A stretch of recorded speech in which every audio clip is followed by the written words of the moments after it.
Oggi facciamo una carrellata di tutte quelle deviazioni che girano attorno alla storia della Sardegna, che poi si riallacciano anche alla civiltà nuragica. Quindi oggi parliamo un po' di tutto: Atlantide, Sciardana, scrittura e tante altre cose.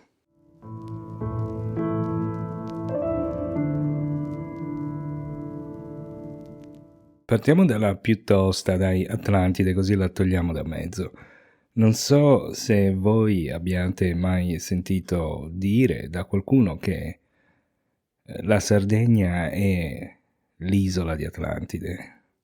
Dai, l'avete sentito? E il problema principale, vabbè, non parliamo di problema, diciamo che io mi fermo a quello che è poi la definizione base di Atlantide, quindi non vado neanche a cercarla io so, anche facendo una semplice ricerca su Google, si scopre subito che Atlantide fa parte del racconto di un filosofo, di uno scrittore. E quindi mi fermo lì, non sto a immaginare dove possa essere, non vado alla ricerca di Atlantide, però io sono io e tutti gli altri invece a quanto pare cercano Atlantide. Perché si cerca Atlantide? Ci sono tante ragioni. Una delle più assurde cose riguardo Atlantide è che chi ha cercato Atlantide più di tutti, chi ha messo delle risorse sulla ricerca di Atlantide sono stati i nazisti. Pensavano in qualche modo di vincere. Grazie alla tecnologia di Atlantide sono anche andati a cercare Atlantide, se non sbaglio, in Tibet.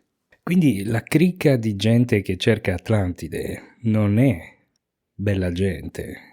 C'è stato anche uno che ha fatto un omicidio, una persona che pare un omicidio legato a questa ideologia, adesso non mi ricordo, da qualche parte in America. Quindi è una cosa molto seria, non è soltanto un gioco, ma è una discussione molto accesa. E come mai la Sardegna Atlantide? Beh, ci sono dei... non saprei, guarda, non vorrei parlare proprio di questo. Ci tengo a dire che quello che io reputo uno dei più grandi esperti sull'argomento, che è Alfonso Stiglitz, un archeologo. Lui parla spesso di Atlantide, io ho avuto il piacere di sentire alcune delle sue conferenze e quindi posso ripetere alcune delle cose più semplici, quindi che il racconto che fanno queste persone che parlano di Atlantide partono sempre da un fatto principale, che Platone ha sbagliato. Tutti quelli che parlano di Atlantide e soprattutto di Atlantide in Sardegna si basano su una cosa: Platone ha sbagliato qualcosa, perché se si andasse a leggere realmente quello che ha scritto Platone, allora non si ha alcun dubbio, è una storia, un racconto di finzione che nulla ha a che vedere con la realtà. Però invece tutte quelle persone che promuovono la ricerca di Atlantide o l'esistenza di Atlantide partono tutti dal fatto dicendo che Platone ha sbagliato qualcosa. Quindi o ha sbagliato un luogo, per quello si dice la Sardegna, perché si dice è la Sardegna Atlantide, non gli altri posti, no? Quindi Platone ha sbagliato qualcosa, in realtà intendeva la Sardegna, ma è anche vero che Platone aveva anche viaggiato in Sicilia, quindi conosceva bene quest'area del mondo, non poteva sbagliare certe cose. Un'altra cosa che dicono, anziché essere 9000 anni, erano 9000 mesi. Insomma, si cerca sempre di creare i presupposti tramite un errore di chi appunto ha scritto la storia, non intendeva quello, intendeva quest'altro, ecco, Atlantide in Sardegna. E poi ci sono tantissime cose, un esercito di non so quanto, milioni di persone se non sbaglio. Quando in Sardegna nell'epoca, non so, io ho letto una volta un numero di abitanti, in epoca antica forse 200.000 stimati, quindi l'esercito di Atlantide non era poi possibile trovarlo in Sardegna. Poi tantissime altre cose, gli elefanti, che in realtà in Sardegna non c'erano elefanti. Io questo l'ho detto una volta, tutti a dire no, c'erano. In Sardegna non c'erano gli elefanti. C'era un elefante nano che era già estinto quando l'uomo è arrivato in Sardegna, quindi non c'erano elefanti in Sardegna, mentre ad Atlantide c'erano elefanti.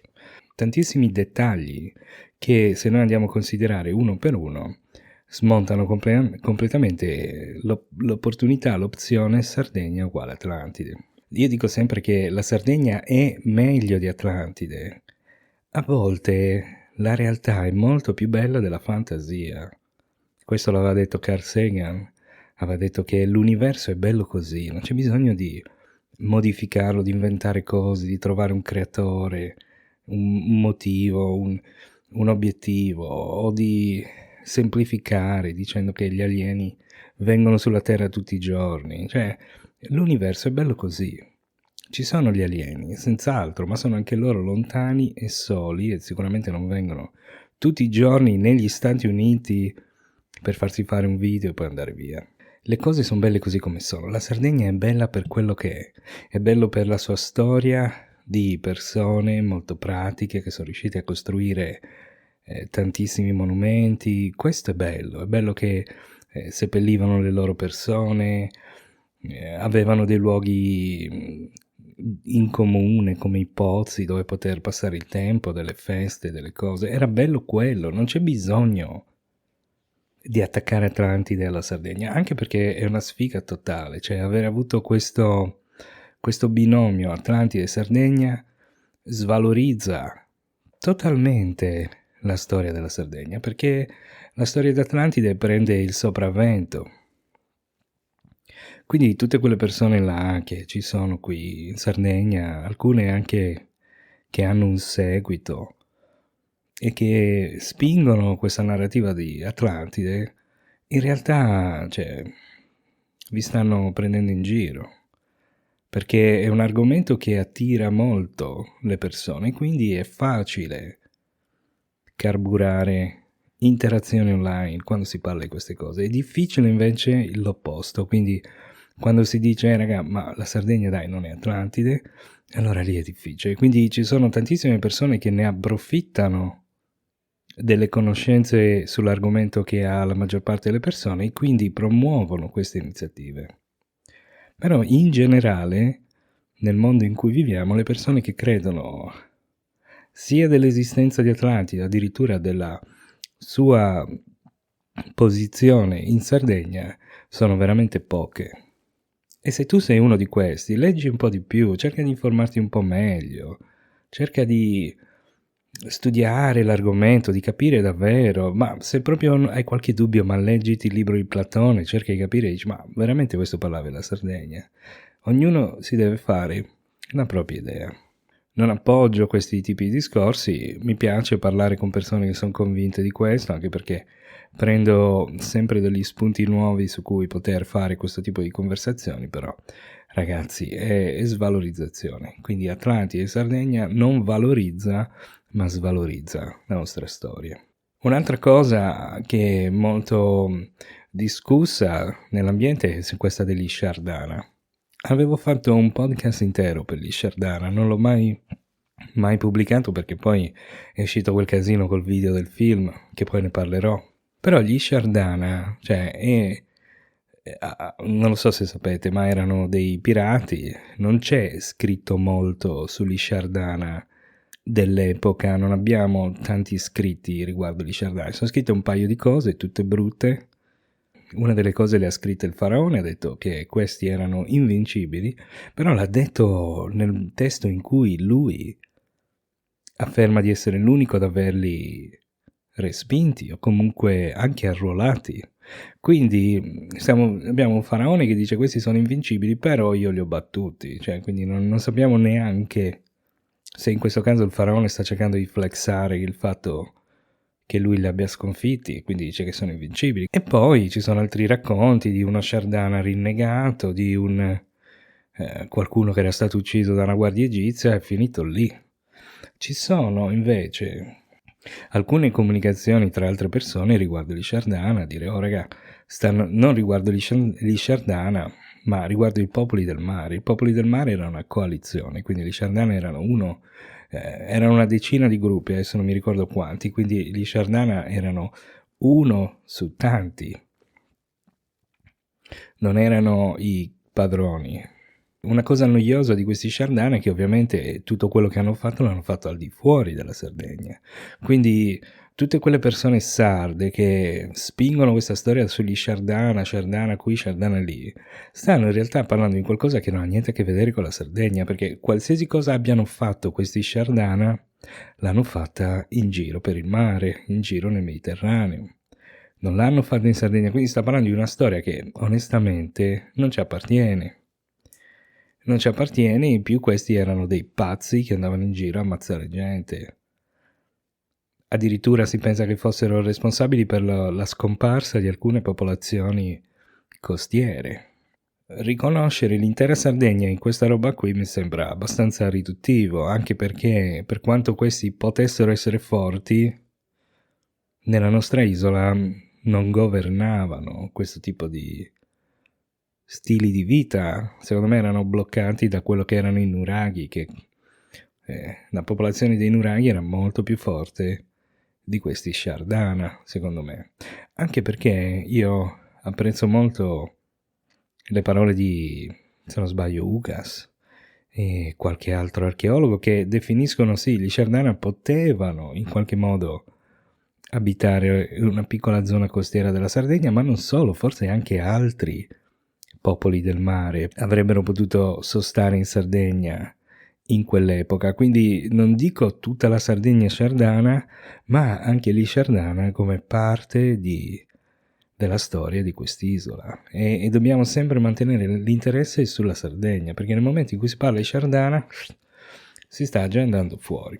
E gli sciardana vengono usati, mi sono accorto, dall'archeologia israeliana per creare questo ponte Israele-Sardegna che a mio avviso è soltanto una cosa politica, identitaria, però non andrei neanche troppo dentro i dettagli a vedere questa cosa qua. Secondo me quello che l'archeologia sarda sta facendo in Israele in questo nuraghe, che secondo me non è un nuraghe, ma al di là di quello è una perdita di tempo.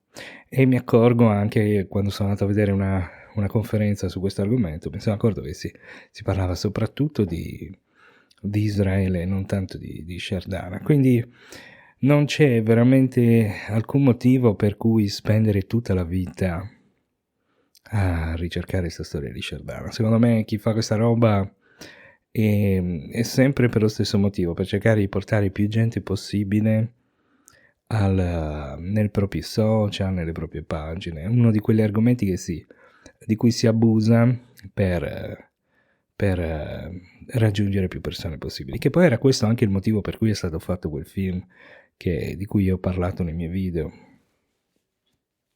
Era stato fatto un film con dei finanziamenti che arrivavano dalle compagnie energetiche e il film si chiamava We Are Sciardana e io ne avevo parlato sui social di questa cosa qui. Quindi Sciardana è veramente un argomento su cui noi siamo molto vulnerabili e può essere usato anche per prenderci in giro.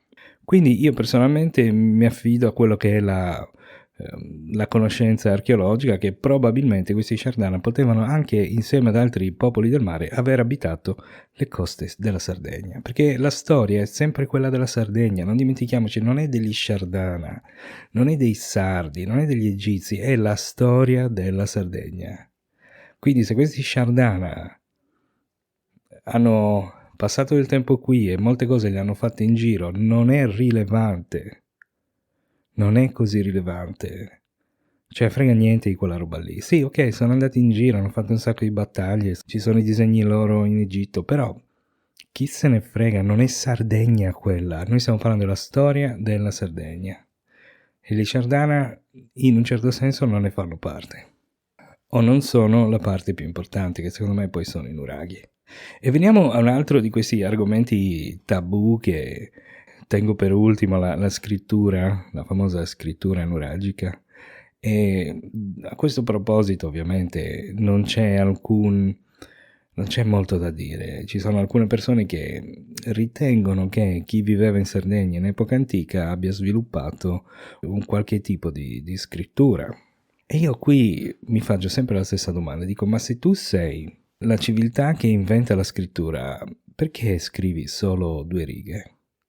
Perché se andiamo a vedere poi quelle che sono i ritrovamenti di qualcosa che è simile alla scrittura, sono 2 righe in tutto. E quindi dico: ma come fa? Cioè, chi inventa la scrittura? La scrittura è uno strumento, quindi lascia tracce in tutti i suoi utilizzi, come la scrittura che noi abbiamo. Le prime scritture erano vendite di terreni e cose di questo tipo. Cioè, è uno strumento, viene usato, non puoi inventare la scrittura e non usarla. Mai. Se non quelle 2 righe. Non è possibile pensare a una cosa del genere, cioè io non è assurdo, perché chi ha usato la scrittura, chi l'ha sviluppata bene, l'ha usata in tutta la sua vita, in tutta la vita quotidiana. La scrittura non è nient'altro che uno strumento. Quindi se manca l'utilizzo di questo strumento, è sicuramente probabile che queste persone abbiano inventato dei simboli, utilizzassero dei simboli. Quelli che hanno scritto, hanno lasciato segno, hanno lasciato veramente tanta scrittura. Genere. Poi queste persone che sono dietro questa setta della scrittura nuragica sono persone un po' così. Alla fine dicono che sanno tutto, ma noi non vogliamo essere copiati, sappiamo cosa vuol dire nuraghe, sappiamo questo, sappiamo quest'altro, ma di concreto non tirano fuori mai nulla. Quindi io, per quanto riguarda la scrittura, avendo girato decine e decine di luoghi, mi accorgo che sì, non è una cosa che fa parte della storia di questa terra. È stata inventata altrove la scrittura? Possibile che ci siano passati dei simboli, delle cose che siano stati usati, certo, ma di nuovo dedicare tutta la vita a una cosa del genere, così, una teoria così campata per aria, mi sembra sempre anche lì un'operazione commerciale, perché noi dobbiamo capire che chi gravita attorno a queste storie fa delle operazioni commerciali. La persona che parla di scrittura nuragica, che fa i libri, che fa i post sui social, eccetera, sono comunque persone che stanno vendendo un prodotto. C'è chi vende il prodotto Atlantide, chi vende il prodotto scrittura nuragica, chi vende il prodotto Shardana. E quindi è come se avessero una fetta di mercato e devono continuare a nutrire questa richiesta di queste cose. E quindi non diranno mai, anche se non parleranno mai dei loro dubbi. Non c'è uno scambio equo tra chi pensa che una cosa sia vera e chi pensa che non sia vera. C'è soltanto gente che pensa che sia vera.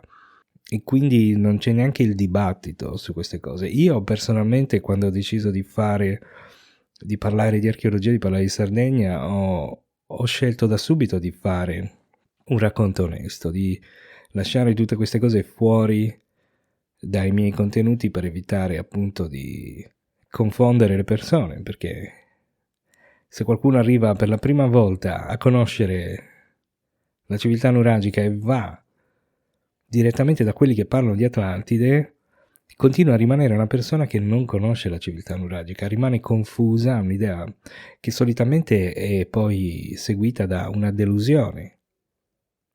Perché quando uno è convinto di queste cose, Atlantide, Shardana, scrittura, eccetera, e poi inizia ad avere dei dubbi, a ricercare, a leggere anche quello che dicono gli altri che non credono a queste cose, o agli studiosi che non hanno riscontrato queste cose, allora poi segue un po' di delusione e magari anche di perdita di interesse, che è quello che io poi chiamo svalorizzazione. Anche qui magari qualcuno che ascolta questo podcast da oggi in poi dice cazzo, è una cosa semplice, sono 4 pietre, non è né Atlantide, non è né gli Shardana né la scrittura, e magari non gliene frega più un cazzo di questa roba, perché capita, la gente si infoga solo se è una cosa molto fantasiosa a volte. Quindi sì, io continuerò a parlare di queste cose, magari riuscirò anche a intervistare qualcuno degli interessati e vedremo cosa vorranno dire su questi argomenti, però io personalmente sappiate che io a queste cose non credo. Non credo a quasi nulla io, non credo a queste cose, non credo ai fantasmi, non credo che arrivano gli alieni tutti i giorni in America a farsi fare un video, non credo a nulla che non sia chiaro e trasparente e che non provenga da fonti autorevoli o dalla maggior parte dell'opinione pubblica e scientifica a volte. Quindi io non credo a tutte queste cose, non mi basta il libro per capire, per leggere che la Sardegna è Atlantide, a me non basta. Concludo invece con quelli che parlano di archeastronomia, perché non la includo in questo discorso perché l'archeastronomia è comunque una cosa seria. Il fatto che i monumenti siano orientati astronomicamente è vero, però da lì a dire che Nuraghe è un luogo di culto, è un osservatorio astronomico, no, io lì non arrivo a quel punto. Io credo che siano sì orientati astronomicamente, però rimangono comunque delle torri, rimangono i nuraghi. Ne ho parlato in uno degli scorsi episodi, cosa penso di questo, se volete andare a vederlo. Io vi ringrazio se avete ascoltato, siete sempre di più e quindi mi impegnerò sempre di più con il podcast e adesso cerco di inventarmi qualcosa per voi. Ciao, buona serata.